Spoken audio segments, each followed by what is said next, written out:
So this isn't something I've done in a really long time, which is a kind of talking head video. But I decided to do one, partly because I haven't done one in a while, and also because I got super excited by a discussion that people were having on one of my videos. I don't have many followers at this point, and so if people interact with the content, it's very thrilling for me.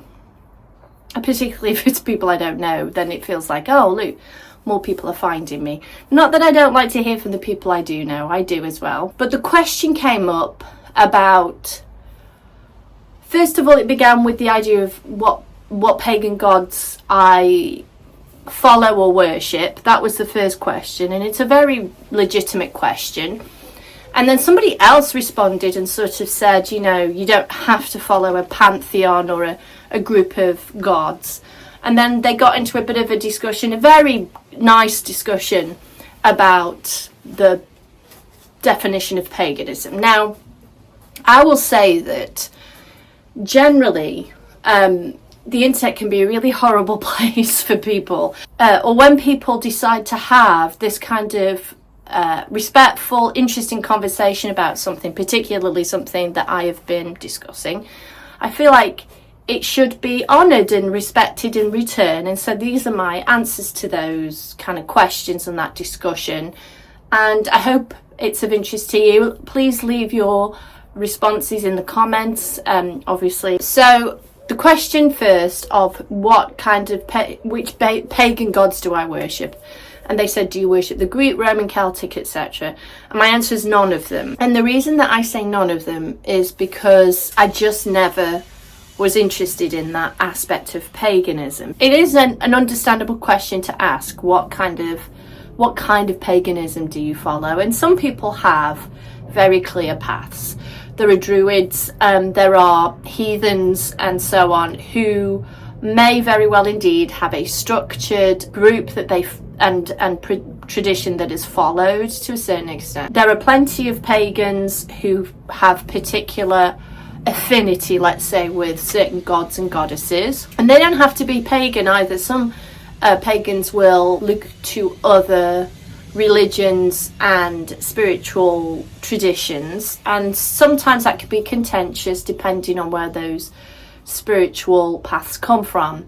I'm not going to go into that too much right now, but as a result, every pagan sort of worships or follows the practice of paganism a little bit differently. The reason that I don't really worship any gods in particular is because partly I don't have a lot of interest in the mythology around them. So Greek and Roman mythology doesn't do much for me. I find it quite tedious. The other issue I have with a lot of those gods and goddesses and the mythology around them is they are incredibly imperialistic and misogynistic. If you look at the mythology around Medusa alone, you will see that it's hugely problematic as a woman to look at those mythologies and find them particularly inspiring. That said, there are certain gods and goddesses that people find very appealing. For example, Hecate is very popular in Wiccan and witchcraft circles, as well as Diana, Athena. So there tends to be a real kind of admiration of the goddesses in particular, in my experience. I have been a pagan since I was 17. I did go away from it for a bit, but I've been pretty much involved in the community of paganism for the last 10 years especially. I went through community ministry training with Cherry Hill Seminary, which is a pagan seminary. I had done research projects on paganism and particularly witchcraft, so I'm not saying I'm an expert, because I'm absolutely not, but I like a lot of pagans and witches. Once we get interested, we really tend to dive deep into these things. So in terms of the deities that I kind of not honour, I really don't go any further than having the divine as an all-encompassing energy or life force that I respect, feel is resonant with me. I'm also drawn to the horned god. The horned one takes many different forms. So the horned one could be Cernunnos, or it could be Pan, it could be Satan, as the Christian tradition has turned that horned god into an evil figure. I'm not a Satanist because Satanism isn't of interest to me. It seems to be very much linked to Christianity, and that's not my thing. But I am definitely drawn to the idea of a horned god or goddess. The thing that I have less interest in these days is the dichotomy of feminine and masculine. It's not of great interest to me. I think it's kind of reductive of experience. And it's worth remembering that all of these gods and goddesses were human creations, and they were there to explain often the inexplicable, or they were there to create a moral compass for society. And so when you look at the mythology of the Romans and the Greeks and the Celts, you will see that very much of that is based on the cultural norms of those societies, because that's the purpose of religion in many ways. If I were to say that I was anything, it would probably be a folk witch or a green witch, but I don't really think labels are super helpful either. They kind of, again, can compartmentalize what we do.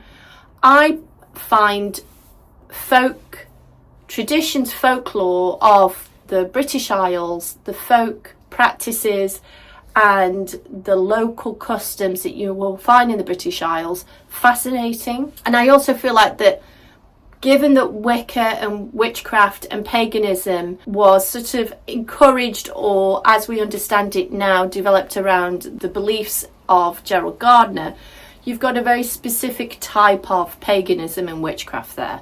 My interest is in the practices of the people. Folk means people, it's a German word. And so folk witchcraft is more about kind of how would common people look to spiritual practices and healing practices to help them in their daily life. Then there's this discussion of paganism as a word. So I would say there's the word pagan as it etymologically has been developed. And then there's the word pagan as we understand it to be now, and those are slightly different. So originally pagan meant people of the countryside, rural people. Heathen is another word that connects to that, heathen meaning people of the heath. Paganism, or the word pagan, or pagans did not exist really until Christianity came about. Prior to Christianity, prior to that movement, they came through, Europe, through Greek and Roman cultures, and took over all of those cultures. The word probably didn't exist. You were maybe a devotee of Athena if you were of that particular group, or you were a devotee of, let's say, Apollo or whatever. You may not have even been a devotee of anything. If you were a country person in Britain, you probably had a connection with the earth.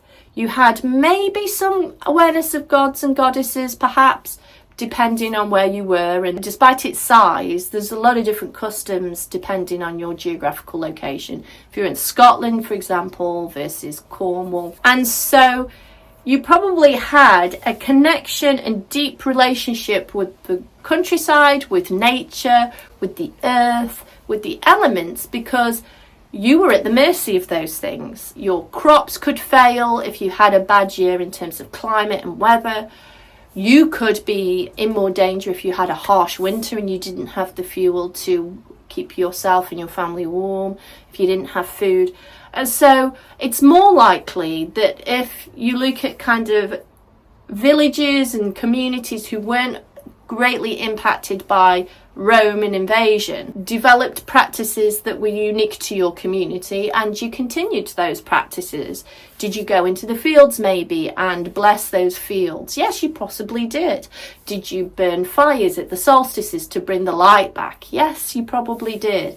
But there wouldn't necessarily be, and I think, any kind of structure or explanation around that. It was just something that was passed on through those communities because it felt like it worked. I will also say that prior to the invasion of Christianity, there wasn't the same division between spiritual and material life. They all kind of melded together. And so the idea that kind of you went somewhere and performed a ritual may not have been the case, but it is now.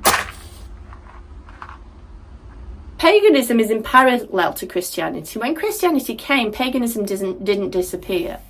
And there have been some scholars who've wanted to kind of debunk some pagan practices by saying they weren't pre-Christian, therefore they weren't pagan. For example, the maypole. It's believed that the idea of dancing around a maypole for fertility wasn't pre-Christian. That doesn't make it less of a pagan practice, in my opinion, because paganism isn't something that happened before Christianity and then after Christianity. Anything that happened after it doesn't count. Paganism is older than Christianity and survived despite the Christian push to destroy all of those practices. If you look at churches, really old churches, there's one that I went to in one of my videos, they were probably pagan sites that then were taken by the church and built upon so that they could encourage pagans or people who were not converted to Christianity and say, look, your site is still here, you can still worship here, you're just going to worship a different god. So that is kind of a little bit in the nutshell of what I understand happened in Great Britain, which is where I'm from. Obviously, paganism then had a resurgence with the Romantic era, with the Enlightenment, and then Gerald Gardner started to rebuild this as an actual kind of path or religion or a tradition. If you're really interested in any of this, look up Ronald Hutton's book Triumph of the Moon, which is a very comprehensive history of paganism in Great Britain and how it came about.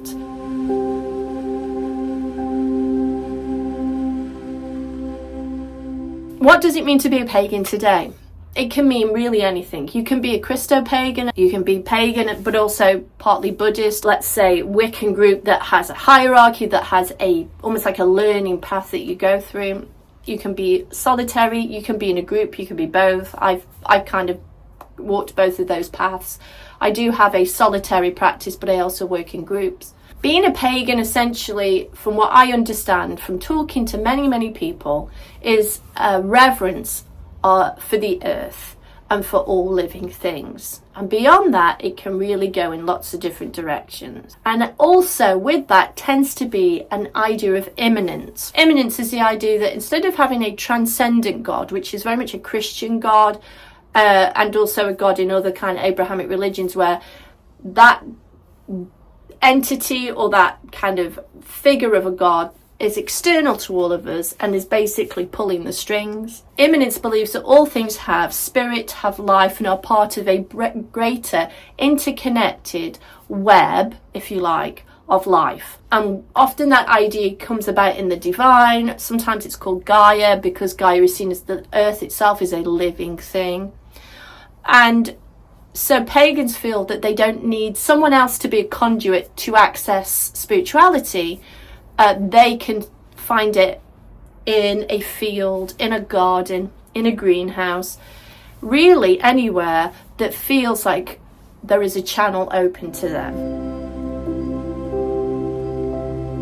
And that's essentially all I understand it to be. In that, as I said, are different shades of black, white and grey. It's also worth mentioning that there is been a Eurocentric idea around paganism, which I think hopefully is beginning to fade a little bit.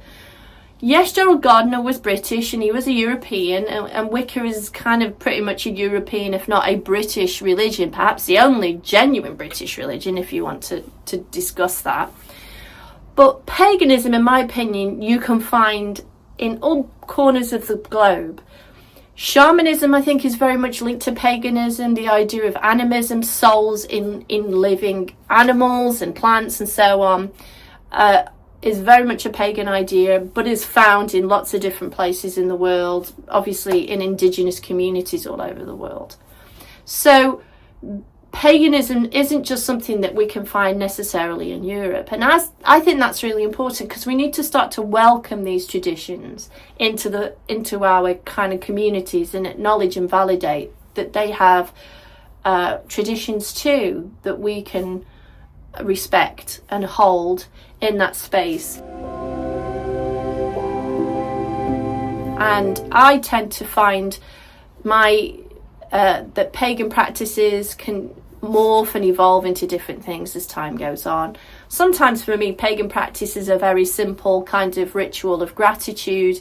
It can be about just sitting in peace or reading tarot. And then other times it can be more active, and it can be spell work. I caution people to, first of all, take what I'm saying as the ultimate truth of paganism. This is what I have experienced, and other people may have a very different experience. But also, I think it's worth looking at other sources of information about paganism and coming to your own conclusions. One of the biggest attractions to me of the path is it doesn't give us easy answers. There is no doctrine. There's no specific holy book. There is no set of commandments that tells us what is right, what is wrong. Yes, we see reverence in all things, but that can then take us down different ethical paths depending on how we interpret that and what our own outlook is. My suggestion is this: if people come and they say, this is what witchcraft is, this is what paganism is, I'm telling you what it actually is and there is no other way of looking at it, I would say be careful, because I don't think that that is accurate and true for almost anybody. It's certainly not even accurate and true for people in organised religions such as Christianity and Judaism.